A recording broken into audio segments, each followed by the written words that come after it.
ሰላም እንደምን ቆያችሁ ተመልካቾቻችን። ሰንበት መዝነኛ ቅዳሜና እሁድ መዝነኛ ፕሮግራማችን ላይ አንድ ማህበራዊ ርዕሰ ጉዳይ ልንነጋገር ወደ እናንተ ደግሞ መሰናዶ ልናደርስ ወደን ነው ወደዚህ ቦታ የመጣ ነው። ጊዜ ደርሶ እድሜ ደርሶ ሁሉ ነገር ብቁ ሆኖ ነገር ግን ትዳርን የሚፈሩ ሰዎች አሉ። ለምንድን ነው የሚፈሩት? ትዳር ላይ ደግሞ መቅደም ያለበት ገንዘብ ነው ፍቅር ነው? እንዴት ነው ያንን ሁሉ አጣጥሞ ማስኬድ የሚቻለው የሚለውን ስለ ማህበራዊ ጉዳይ ትዳር ላይ ያነሳን ወላይታ ሶዶ ከተማ ላይ ከተለያዩ የህብረተሰብ ክፍሎች ጋር ቆይታ ለማድረግ እዚህ ቦታ ተገኝተናል። እናንተም ደግሞ እስከ መጨረሻ አብራችሁ እንድትሆኑ እንጠይቃለን። አብሮነታችሁን እንፈልጋለን። ስሜ አሸናፊ ተስፋ ይባላል። የወላይታ ሶዶ ከተማ ነዋሪ ነኝ። እስቲ አሺ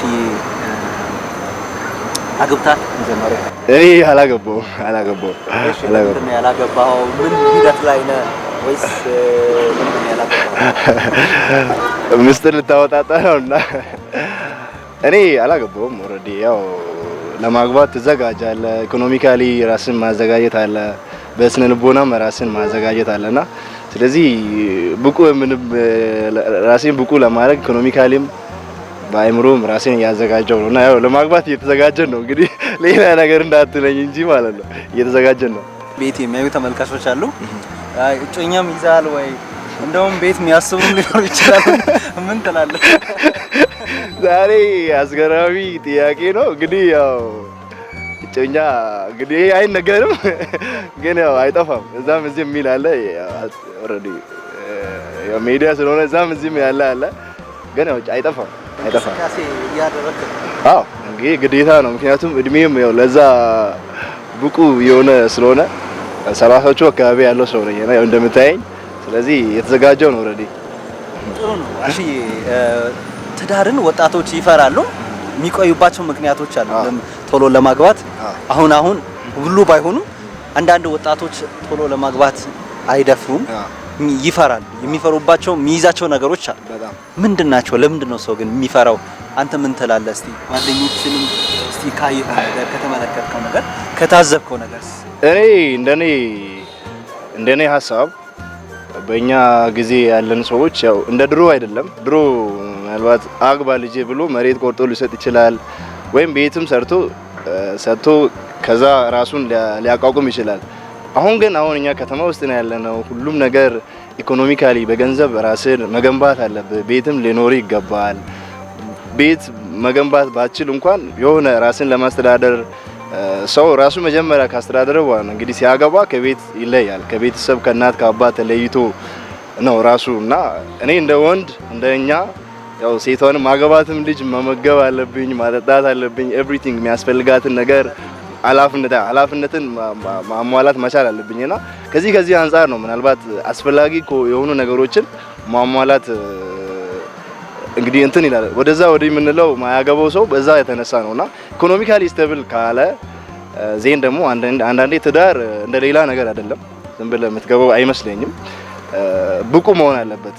አንድ የራሱን የቻለ ተቋም ያንን ተቋም ለመምራት ራሱ ብቁ ሲሆን ያንን ተቋም ለመምራትም ዝግጁ ይሆናል። ኢኮኖሚካሊም ፕላስ ደግሞ በማይንድ ሴትም ጀስት ይሹድ ብቁ መሆን አለበት የሚለው እንትን ነውና ስለዚህ ያንን በዋናነት እኔ ኢኮኖሚ ነው ብዬ የማስበው።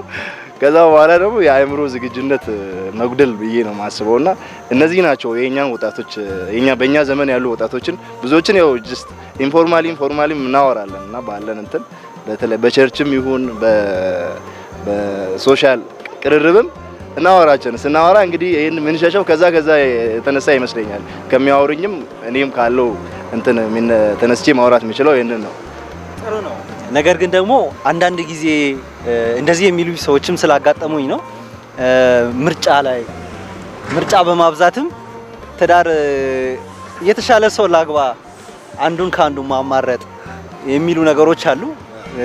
ከዛ አንፃርስ እንዴት አይዋል? እንደዚህ አይነት ሰዎች አሁንማ ሰው ኦሬዲ ምንድነው ያው ለራስ የምትሆነው ይሄ ድስት ግጣሙን አያጣም ይባላልና ማለት ያችን ግጣም ለማግኘት ስትል አንዳንድ ልትቆይ ይችላል።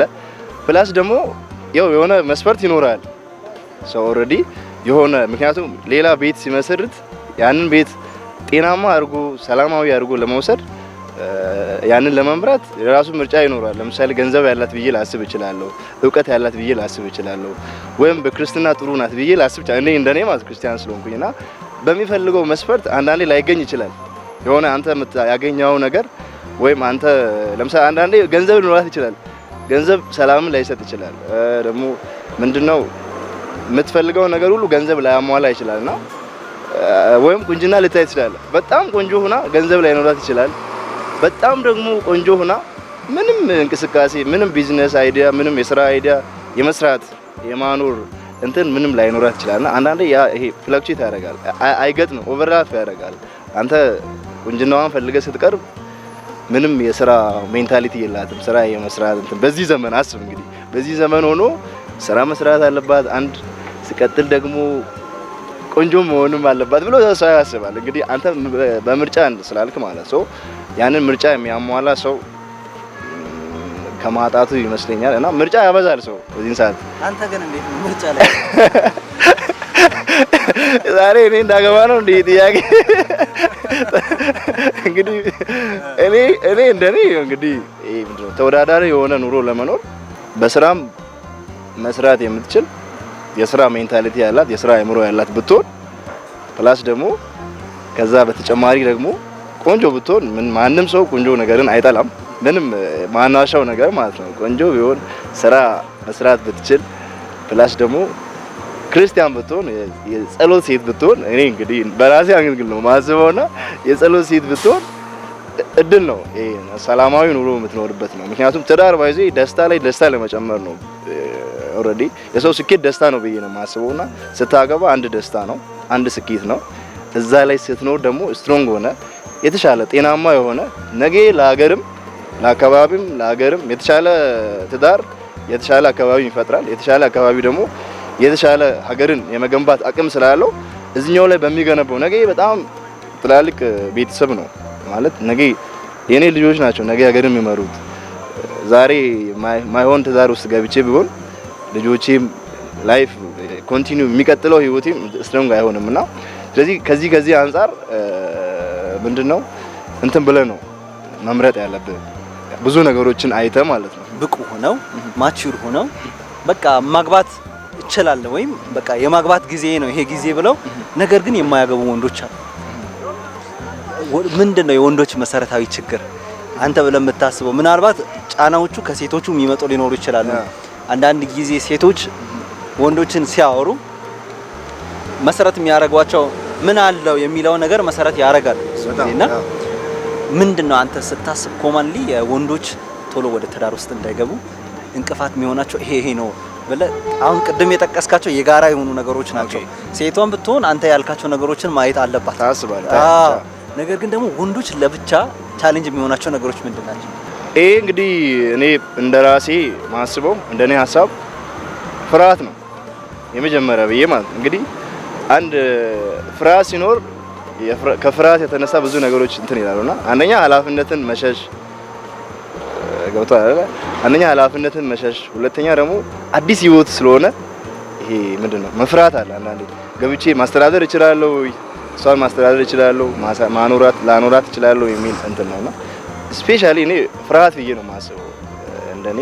ፕላስ ደግሞ ኢኮኖሚካልም እንትን ሊሆን ይችላል እንደ ወንድ ማለት ነው። ምክንያቱም መሪ ነህ ያመጣትን ልጅ እንደ ማህበረሰባችን ወንድ እንዲመራት ነው የሚፈልገው እንደ ተፈጥሮ ማለት ነው። ወንድ እንዲመራ እንዲመግባት እንዲያበላት እንዲያጠጣት አክቹሊ ይሆናል አይደል?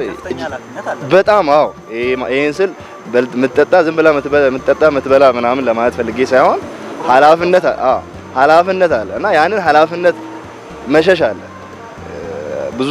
ብዙ ችግሮች ደግሞ ሶሉሽኑ ገንዘብ ነው ቅድም እንዳልኩትም እና ከዚህ የተነሳ ነው ወንዱ የሚፈራው። ብቁ ሆኖ እያለ እድሜውም በቂ ሆኖ እያለ ለእድሜውም ለትዳር ማግባት የሚችልበት እድሜ ላይም ሆኖ ማያገባው ኃላፊነትን ከመሸሽ አንፃር ነው። አንተስ ምን አቀድ መቼስ ታገባለህ የሚለውን እስቲ አንተ ዛሬ ምን አይነት እኔ እንግዲህ በዚህ ሰዓት ነው ማገባው ምናምን የሚለውን አይደለም። ዛስ ፐርሰናል ነው የራሴ እንትን ነውና ያው ማግባት አይቀርም እናገባለን። ለማግባት እንትን ያልኩ ነው ማግባት አይቀርም አገባለሁ እና ይሄንን ነው የምለው። በዚህ ሰዓት ነው የማገባው የምለው። መቼስ ማውራት እርግጠኛ ነኝ ልነግርህ አልችልም። ምክንያቱም ነገ ቀጣይ ጊዜ በፈጣሪ እጅ ያለ ስለሆነ በዚህ ሰዓት እንዲህ አደርጋለሁ አገባለሁ የሚለው እንትን የለኝም። ግን አይቀርም በቅርቡ እናገባለን አገባለሁ ብዬ አስባለሁ። እናበረታታለን። ኦኬ መልካም ጊዜ። ቻው። አመሰግናለሁ በጣም።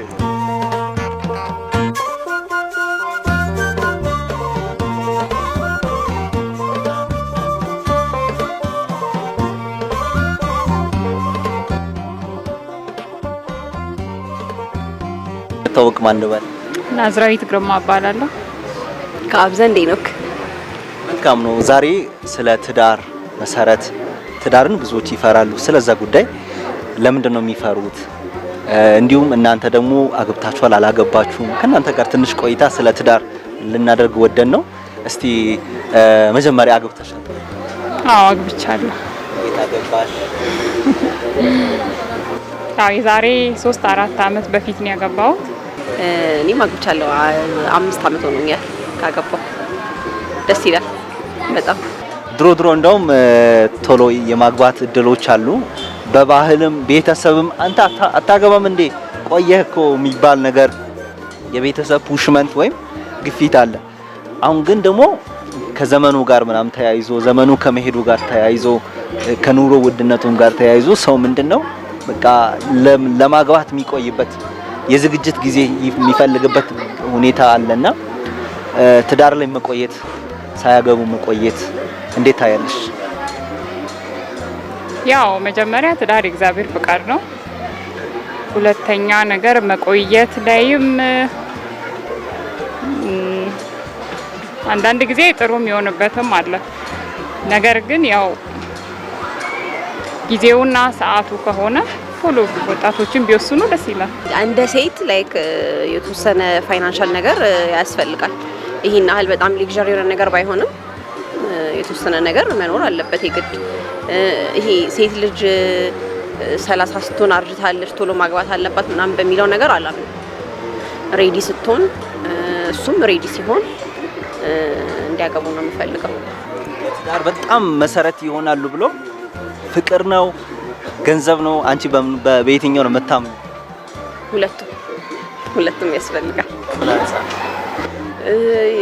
ሰርቫይቭ ለማድረግ አሁን ከባድ ነው። ዝም ብለህ ስለተፈቀርክ ብቻ ተጋብተህ ወይ መጨረሻው አያምርም ምናምን። አክቹአሊ አሉ ከመሬት ተነስተው ምናምን ሰርተው ትልቅ ደረጃ ላይ የደረሱ ሰዎች አሉ።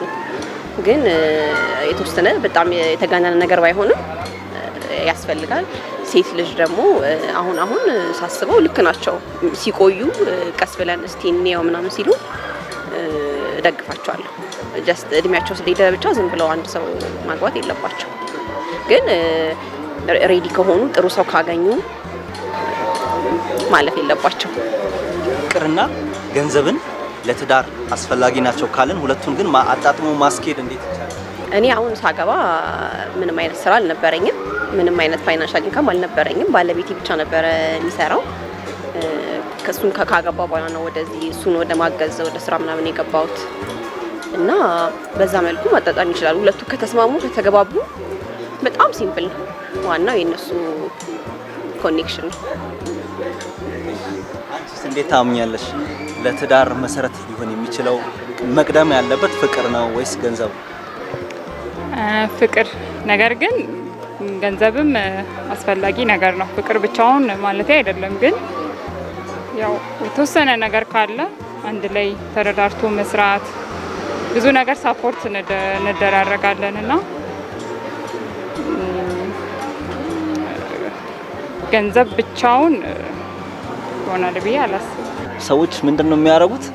ሁለቱ ሰዎች አይተዋወቁም። የሁለቱ ቤተሰቦች ተግባብተው ልጄ ልስጥ ታገባለም የሚባል ነገር አለና አሁን ግን የምርጫ ዘመን ነው። ያሁኑና የድሮ የትዳር ምርጫን በተመለከተ ምን አሰባችሁ? ያሁኑ ይሻላል ብለን ያሁኑ ይሻላል። ያሁኑ ያው የራሳችን መስፈርት አለ። እኛ የምንወደውን ሰው ነው የምናገባው። የፈለግነውን የመረጥነውን ይሆነኛል የምንለውን ነው እና ከድሮ ያሁኑ ነው የሚሻለው። የድሮን አልደግፍም። ምክንያቱም ስፔሻሊ እናቶቻችን በጣም ሰፈር አድርገዋል በእንደዚህ አይነት ነገር። በትዳራቸው ደስተኛ አልነበሩም። ፐርሰናሊ የኔ ሳይሆን የብዙ ሰው ማለት ነው። በቃ በባለሳቸው ደስተኛ አይደሉም፣ ባላቸው ሪሌሽንሺፕ ደስተኛ አልነበሩም። ምክንያቱም የእነሱ ምርጫ ስላልነበረ። ወንዶችም ሜቢ ኤክስፕሬስ አድርገው ሊሆን ይችላል፣ ግን ሞር እናቶች በጣም ተጎድተዋል በእንደዚህ አይነት ነገር እና በምርጫ ሲሆን ደስ ይላል። ሁለቱም ተፈላልገው ተመራርጠው ሲሆን ቤተሰብን በእርግጥ ጥሩ ነገር ያስባል፣ ግን አንተ የመረጥከው ላይ ደግሞ ቤተሰብ ሲጨመርበት አስተያየት ሲሰጥ ሲደግፍ፣ በጸሎትም በምንም ሲያግዛ አሪፍ ነው እንጂ እሱ አልደግፍ። ለትዳር ብቁ ናቸው በመስፈርቶቹ፣ ነገር ግን ለማያገቡ እየፈሩ ኃላፊነትን ለመሸከም እየፈሩ ትዳር ውስጥ ያለውን መቻቻሉን ምናምን ብዙ ነገሮች አሉና ያን የሚፈሩ ሰዎችን ምን ትመክሪያለሽ? አሁን እንደዛ ስትል የሆነ ነገር ትዝ አለኝ። ይቅርታ እኔ ላገባ ስል ማለት ልንጋባ ስንል ከባለቤቴ ጋር ማለት ነው ተነጋግረን ነው። ከዛ ሽማግሌ ምናምን ተላከና ቀን ተቆረጠ ማለት ነው። ከዛ ቀኑ እኔ እሱ ያወራነው አክቹአሊ እና ቀኑ ከተቆረጠ በኋላ ፈራሱ። አሁን አንተ እንዳልከው ማለት ነው የምር ፈራና አይ ቆይ ምናምን ማለት ጀመረ፣ ወደ ኋላ ማለት ጀመረና ይሄ በጣም ናቹራል የሆነ ነገር ነው፣ ኖርማል የሆነ ነገር ነው። ሬዲ ሆነን እኛ ኦልሬዲ ሽምግልና ምናምን ከቤተሰብ ጋር ያለውን ነገር ጨርሰን ጊዜው እየተቃረበ ሲመጣ እሱ እየፈራ መጣና እንዴ ስርዓት ያዝ ምናምን ብዬው ነው እና በጣም ናቹራል የሆነ ነገር ነው። ይሄ ነው ኖርማል ነው። ግን እንደዚህ አይነት ነገር ከተጋባን በኋላ ከዛ ቴንክ ዩ ግን ምናምን አለኝ። እኔ ፈርቼ ነበረ፣ ግን ምናምን እንደውም በግድ ነው ያገባሽኝ ምናምን ይለኛል።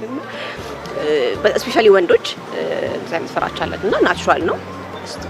ይሄ የእሷ እንትን ነው፣ እሷ የምትሸፍነው ፓርት ነው ሞር እያስባለሁ እና ኖርማል ነው። እኔም ስላጋጠመኝ ችግር የለውም፣ ናቹራል ነው። በዚህ ጉዳይ ላይ ብዙ ጊዜ ካልተሳሳትኩኝ ወንዶች ናቸው የሚፈሩት ብዬ የማስበው።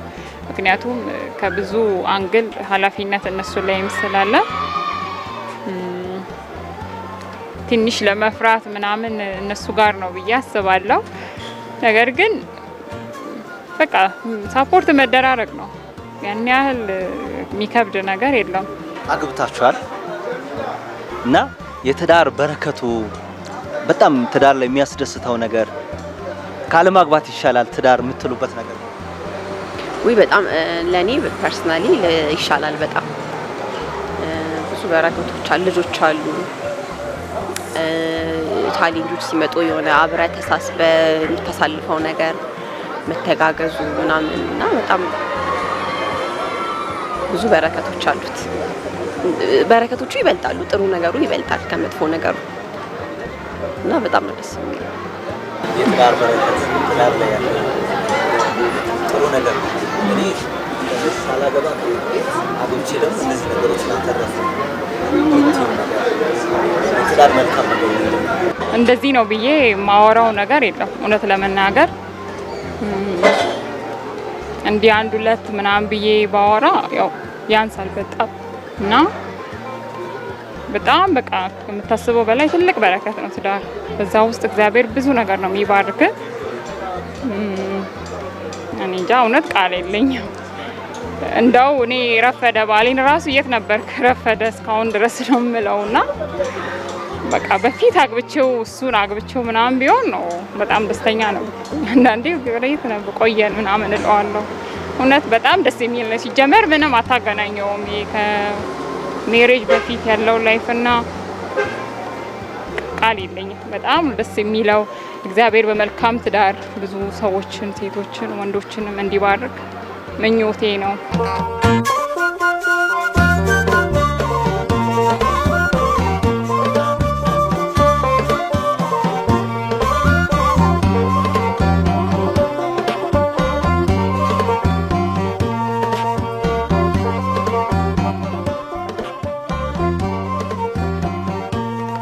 ቆይታችን እንደቀጠለ ነው ተመልካቾች። በቅዳሜና እሁድ የመዝናኛ ፕሮግራማችን ላይ ስለ ትዳር ጠቀሜታ እንዲሁም ትዳርን ለምን ሰዎች ይፈራሉ፣ ትዳር ላይ ደግሞ መሰረት የሚሆነው ነገር ምንድነው፣ ፍቅር ነው ወይስ ገንዘብ ነው የሚለውን በስፋት እያነሳን ቆይታ እያደረግን ነው። አሁን ደግሞ ባለትዳሮችን አግኝቻቸዋለሁ። እስቲ ከነሱም ጋር ጥቂት ቆይታ ይኖረኛል። አመሰግናለሁ። እስቲ ተጋብታችኋልና ትዳር እንዴት ነው? እንዴት ተጋባችሁ? እስቲ ትንሽ እሺ፣ በጣም ጥሩ። ያው ትዳር ማለት ያው ከእግዚአብሔር የሚሰጥ ስጦታ ነው። ከተጋባን ያው ቢያንስ ወደ 20 ዓመት አይል ተጠግቷል። በእነዚህ ቆይታ መካከል ያው በጥሩ ሁኔታ በትዳር እየኖርን ነው የምንገኘው። በእነዚህ አመታት መካከል ላይ ያው እንግዲህ እግዚአብሔር ልጆች የእግዚአብሔር ስጦታ ነው ተብሎም በቃሉ በእግዚአብሔር ቃልም ስለተጻፈ ልጆችንም አፍርተን ያው በጥሩ ሁኔታ ነው የምንገኘው።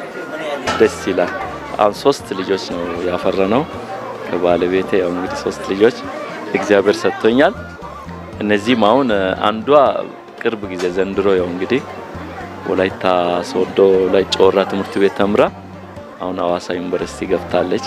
እግዚአብሔር ይመስገን። በጣም ትዳር በጣም ጥሩ ነው። ቤተሰብ የምትመሰርትበት ህይወት ስለሆነ በጣም ደስ ይላል። በጣም ደስ ይላል። ስለ ትዳር ጠቀሜታ፣ አስፈላጊነት፣ በረከቶች እንዴት ወጣቶችን ደግሞ ከመምከር አንጻርም ሰፊ ሀሳቦችን እናነሳለን። እስቲ ወደ እርሱ እንምጣና ትዳር እንዴት ነው? እንዴት ያዩታል? እንዴት ተጋቡ? ትዳር መልካም ነገር ነው፣ ጥሩ ነው። ትዳር ማለት ከህይወት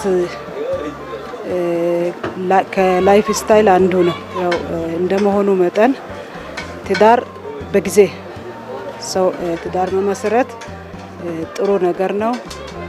ጥሩ ነው ትዳር ብዬ ነው ማስበው። እኔ በትዳሬ በጣም ደስተኛ ነኝ ነው ምለው።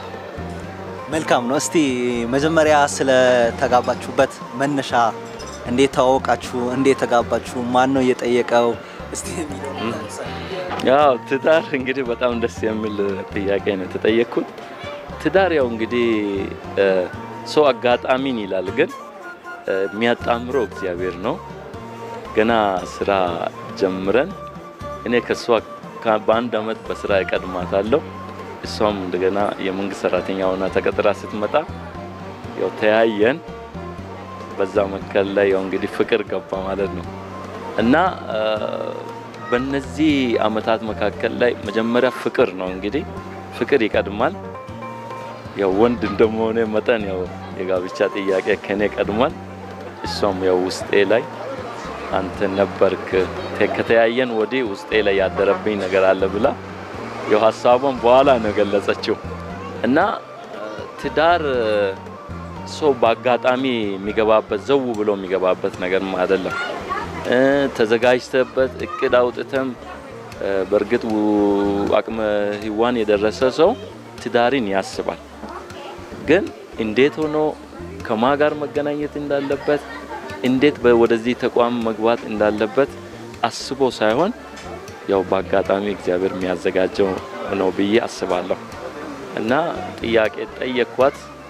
ያው እስቲ የእግዚአብሔር ሐሳብ ይሁን ብለን የተወሰነ ጊዜ ከቆየን በኋላ ያው እንግዲህ ጋብቻን እንደመሰረትን ነው እና እዚህ ሀገር ሳይሆን ሌላ ቦታ ነበረ ለስራ በሌክ እንደ ኮይሻ ከተማ ላይ እኔም ተቀጥሬ እዛ ሄድኩኝ። እሷም ሄደች።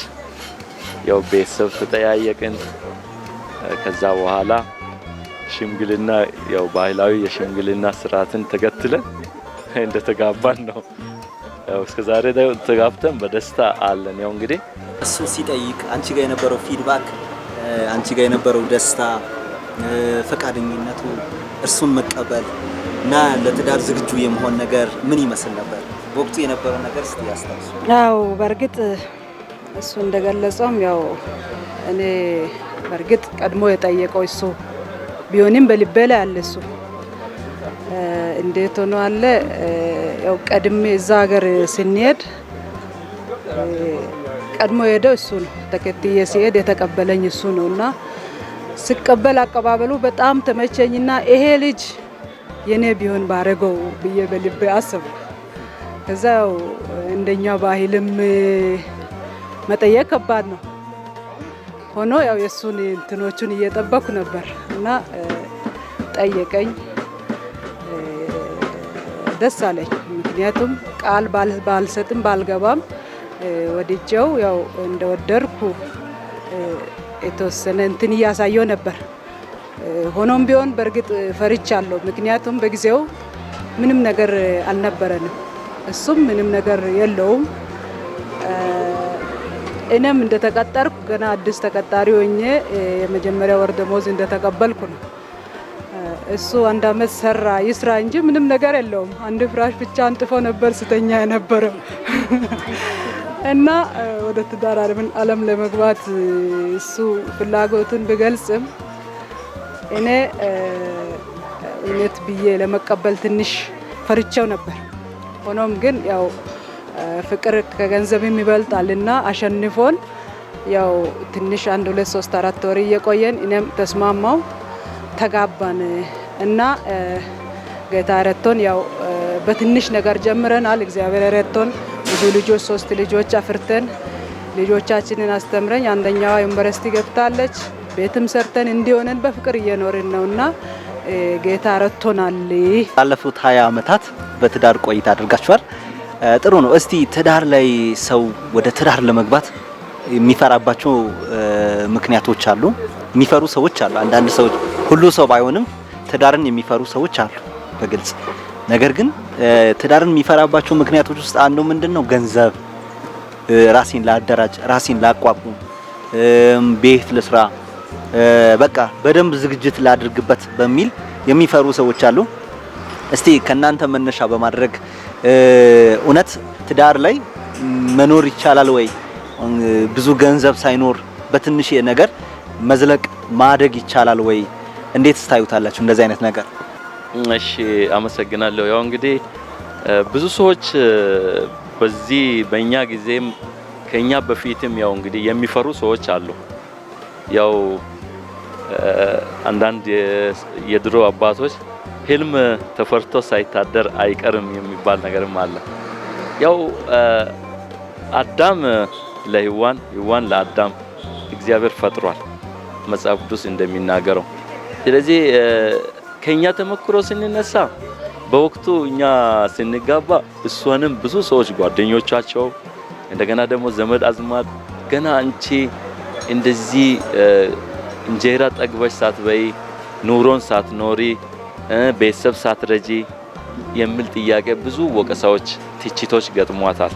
እኔም በተመሳሳይ መንገድ ከቤተሰብም ከጓደኛም ምንድነው ለትዳር በጣም ቸኩላችኋል፣ ትንሽ እየተዝናናችሁ አትቆዩም ነበረ፣ አንዳንድ ነገሮችን ገንዘብ አታጠራቅሙም ነበረ፣ ቤት አትሰሩም ነበረ ሲባል ያው እንግዲህ ለተወሰነ ጊዜ የማህበረሰቡን ጆሮ ሰተን ሊረብሸልን ነበረ ያሰበው።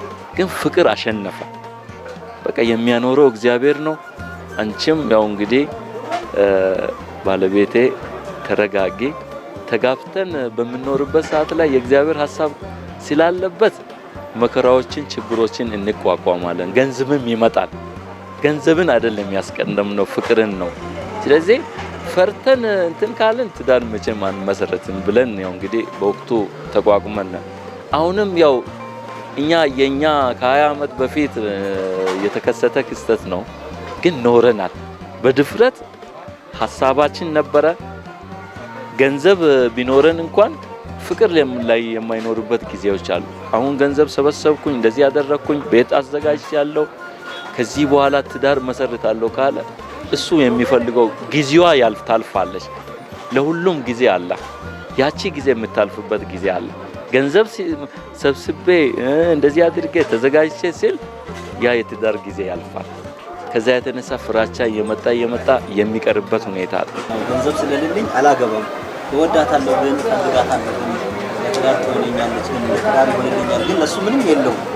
ስለዚህ በቃ እንጋባም የሚሉ ሰዎች አሉ። ግን እናንተ መነሳት ከናንተ ህይወት ተሞክሮ አንስተሽ እስቲ አስቡ። እኔ ከኔ ከተነሳ ወይንም ከኛ ትዳር ከተነሳን በጊዜው እኛ ስንቀጠር ትንሽ ደሞዝ አለችን።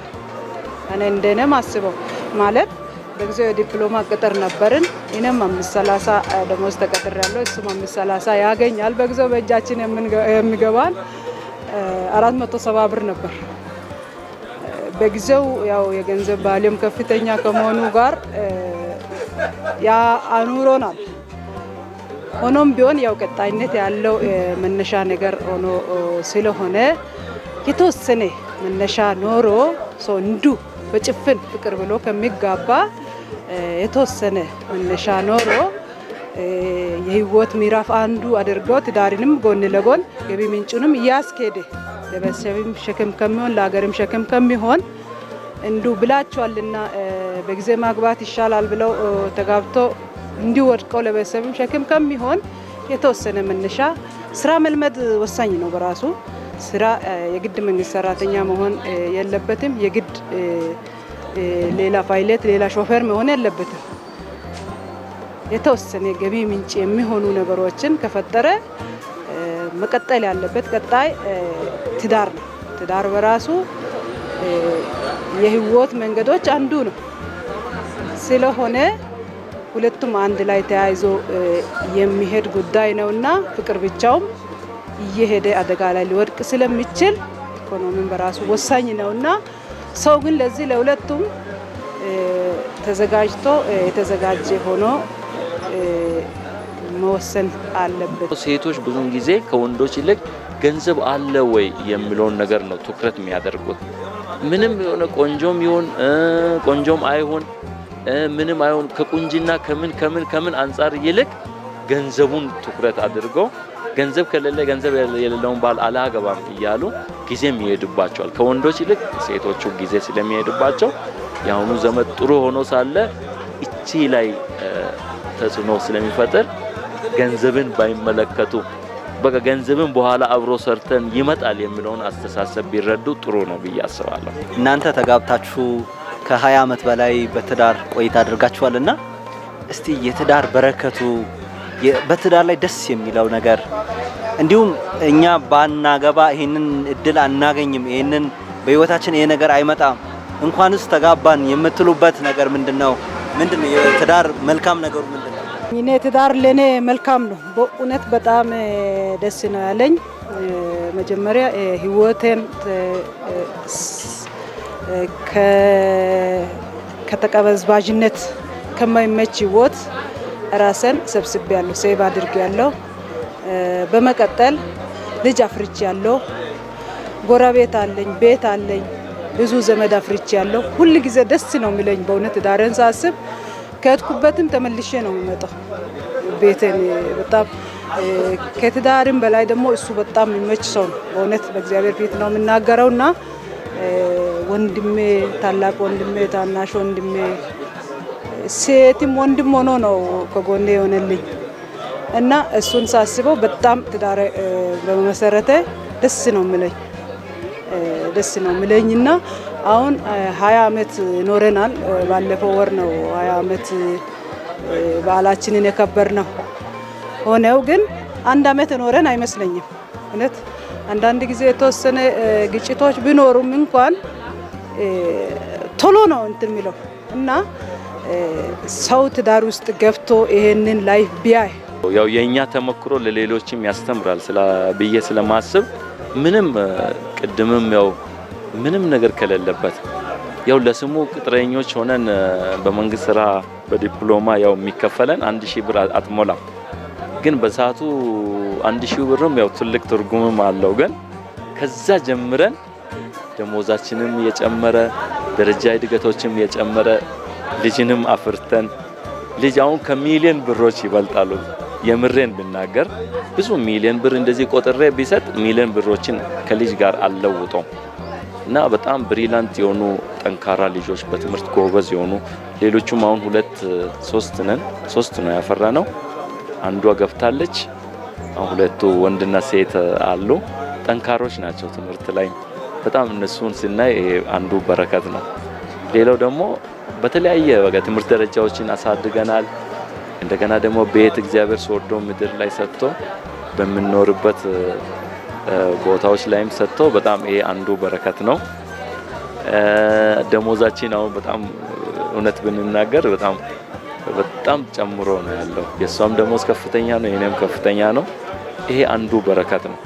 ሌሎች በእውነት ከኛ ቢማሩ ትዳርን ባይፈሩ በጣም የተሻለ ኑሮ እንዳለ በትዳር ውስጥ ያለው በጣም ያልታየ በረከቶች እንዳሉ እገነዘባለሁ። ስለ ትዳር ጠቀሜታ፣ አስፈላጊነት፣ ትዳር ላይ ስላሉ መልካም ነገሮች ሰፊ ሀሳቦችን ያንሸራሸርን ጠቃሚ ሀሳቦችንም ወደ እናንተ ያደረስን በዚህ መልኩ መሰናዶ ፕሮግራማችንን አድርሰናል። ፕሮግራማችን ይሄ ይመስላል። ይህንን ፕሮግራም ወደ እናንተ በማድረስ እኔ አቤኔዘር አበራ እንዲሁም በካሜራ በኩል ደግሞ መስፍን ማቴዎስ ጋር ሆነን ቆይታ አድርገን ወደ እናንተ ይህንን ዝግጅት አቅርበናል። ቀጣይ ሳምንት በሌሎች ፕሮግራሞች እስከምንገናኝ ድረስ ሰናይ ጊዜ እንዲሆንላችሁ እንመኛለን።